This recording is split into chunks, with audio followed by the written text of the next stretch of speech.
welcome to a little extension from 9.4. I wanted to make this video in case students weren't in class when I taught vertical motion. And here are the answers to 9.4 day 2 in case you guys didn't see those. Working with factoring the GCF and then solving. And then the last few questions, like 40 through 45, you're going to notice those aren't actually equations. Those are just expressions that you're factoring. Alright, so what I'm going to do is I'm going to teach you guys how to work with just vertical motion today. It's a formula. It comes up a lot, and I'm just going to kind of go over what it is and how to use it. There's a lot of stuff here. I'm going to break it down for you guys. A projectile is an object that is propelled into the air but has no power to keep itself in the air. So, for example, if you throw a ball up in the air, that's a projectile, but an airplane has a motor, and so that would not be a projectile. The height of a projectile can be described by the vertical motion model. Basically, it's a formula. So we have a lot of variables here. We have h, we have t, we have v, and we have s. H is the height in feet of the projectile at any given time. T is the time in seconds. And v is the initial velocity, so kind of like the initial speed. And it says vertical velocity. The reason for that is there's vertical velocity and there's horizontal velocity. And if you hit a baseball, for example, it has a vertical and a horizontal velocity. It becomes much more complicated. And that you'll study that in high school.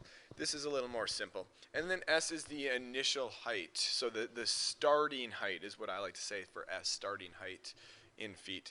And then you have this negative 16 here. This is the constant term. It's half the downward acceleration due to gravity. And if the units were in meters, it'd be negative 4.9. And again, that's a physics thing where that why it's the downward acceleration due to gravity is negative 32 feet per second, and it's half of it. I knew one point why it was half, and I forgot. It's a high school topic, and it involves calculus. For the sake of this course, we're just going to go with it. I'm going to show you an example here, and this is kind of a far-fetched example. A startled armadillo jumps straight into the air with initial vertical velocity of 14 feet per second.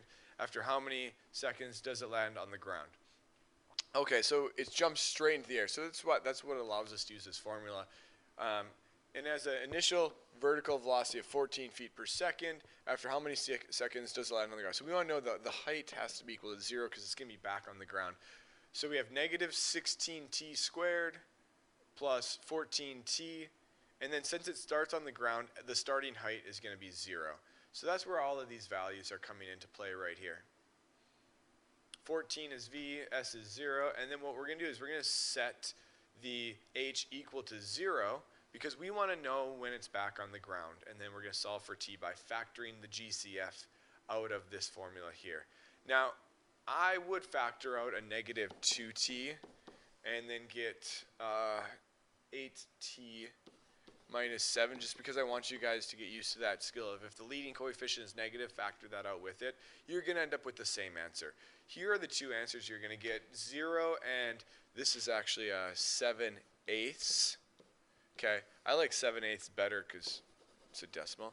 That's how many seconds the armadillo is in the ground, or how many seconds until it lands back, or sorry, how many seconds the armadillo is in the air, 7/8, so not even a full second, or how long until the armadillo is back on the ground. T equals 0. This is when the armadillo started. The time was 0. He never even left the ground at that point.